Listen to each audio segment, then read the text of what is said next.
Mr. President, last year I spoke at one of the marches in Chicago for comprehensive immigration reform.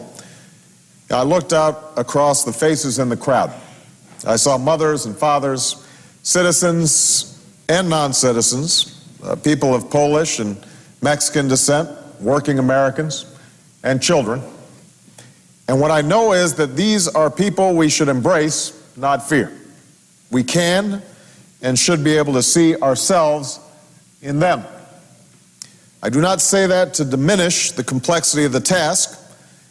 I say it because I believe that attitude must guide our discourse. We can and should be able to fix our broken immigration system and do so in a way that's reflective of American values and ideals and the tradition that we have of accepting immigrants to our shores.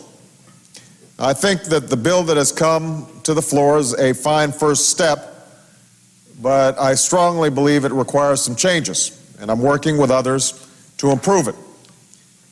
In approaching immigration reform, I believe we must enact tough, practical reforms that ensure and promote the legal and orderly entry of immigrants into our country. Just as important, we must respect the humanity of the carpenters and bricklayers who helped build America, the humanity of garment workers and farm workers who come to America to join their families, the humanity of students like my father who came to America in search of a dream. We are a nation of immigrants, and we must respect that shared history as this debate moves forward. To fix the system in a way that does not require us to revisit the same problem in 20 years, I continue to believe that we need stronger enforcement on the border and at the workplace. And that means a workable, mandatory system that employers must use to verify the legality of their workers. But for reform to work, we also must respond to what pulls people to America and what pushes them out of their home countries. Where we can reunite families, we should. Where we can bring in more foreign-born workers with the skills our economy needs, we should. And these goals are not mutually exclusive. We should not say that Spanish-speaking or working-class immigrants are only good enough to be temporary workers and cannot earn the right to be a part of the American family. With regard to the most pressing part of the immigration challenge, the 12 million undocumented immigrants living in the U.S., we must create an earned path to citizenship. Now, no one condones unauthorized entry into the United States. And by supporting an earned path to citizenship, I am not saying that illegal entry should go unpunished.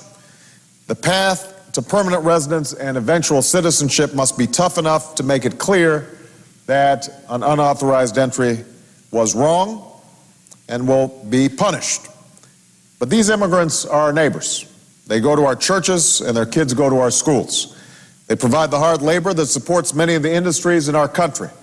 We should bring them out of hiding, make them pay the appropriate fines for their mistakes, and then help them become tax-paying, law-abiding, productive members of society.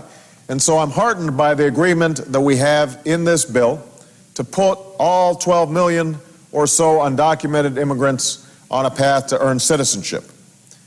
And I applaud those who worked on this compromise to achieve that pathway. But there are other parts of the compromise deal before us that cause me serious concern, and I want to just address those now, Mr. President. In order to stem the demand for illegal workers, we need a mandatory employment verification system that is actually mandatory. It needs to allow employers to check with the Department of Homeland Security to see that their employees are legally eligible to work in the United States. This is something that I worked on last year when we crafted comprehensive reform and passed it out of the Senate. Unfortunately, this year's version of the employment eligibility verification system would give the Department of Homeland Security too much power to force the screening of everyone working in America without appropriate safeguards. I will be working with others to offer an amendment to make this provision closer to what we proposed last year. As for the guest worker program in the bill, it proposes to create a new 400,000 person annual temporary worker program that could grow to 600,000 without congressional approval. and it expands the existing seasonal guest worker program from 66,000 up to 100,000 in the first year and 200,000 after that. At the end of their temporary status, almost all of these workers would have to go home. That means at the end of the first 3 years, we would have at least 1.2 million of these new guest workers in the country, with only 30,000 of them having any real hope of being able to stay. And it is my strong belief, Mr. President, that we are setting ourselves up for failure and creating a new undocumented immigrant population. As we've learned with misguided immigration policies in the past, it is naive to think that people who do not have a way to stay legally will just abide by the system and leave. They will not. This new group of second-class workers will replace the current group of undocumented immigrants, placing downward pressure on American wages and working conditions. And when their time is up, they will go into the shadows where our current system exploits the undocumented today. I will support amendments aimed at fixing the temporary worker program that Senator Bingaman and others have offered. And if we're going to have a new temporary worker program, those workers should have the opportunity to stay if they prove themselves capable and willing to participate in this country. I have to say, though, Mr. President, that the most disturbing aspect of this bill is the point system for future immigrants. As currently drafted, it does not reflect how much Americans value the family ties that bind people to their brothers and sisters or to their parents. As I understand it, a similar point system is used in Australia and Canada and is intended to attract immigrants who can help produce more goods. But we need to consider more than economics. We also need to consider our nation's unique history and values and what family-based preferences are designed to accomplish. As currently structured, the point system gives no preference to an immigrant with a brother or sister or even a parent who is a U.S. citizen unless the immigrant meets some minimum and arbitrary threshold on education and skills. That's wrong and fails to recognize the fundamental morality of uniting Americans with their family members. It also places a person's job skills over his character and work ethic. How many of our forefathers would have measured up under this point system?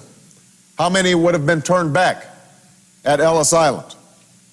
I've co-sponsored an amendment with the President to remove that arbitrary minimum threshold of points before a family starts to count and to bump up the points for family ties.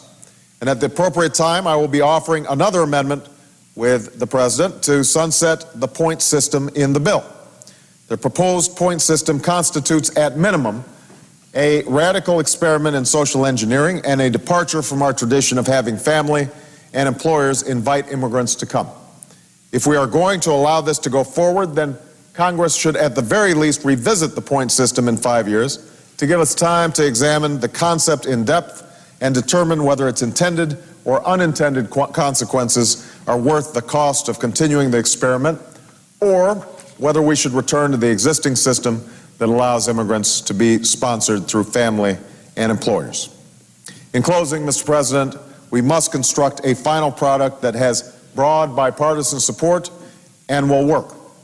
I agree with Senator Brownback that the time is now to fix our broken immigration system. If we do not fix it this year, I fear the divisions over the issue will only deepen and the challenge will only grow. But I also believe, Mr. President, that we have to get it right. And I think that it is critical that as we embark on this enormous venture to update our immigration system, that it is fully reflective of the powerful tradition of immigration in this country and fully reflective of our values and our ideals.